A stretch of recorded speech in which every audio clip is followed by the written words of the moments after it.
श्रीदेव्यै नमः।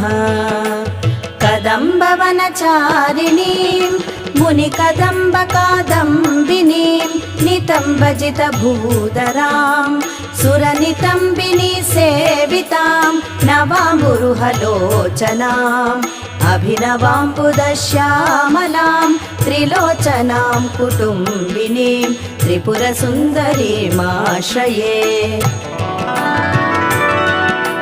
श्रीदेव्यै नमः। कदम्बवनवासिनीं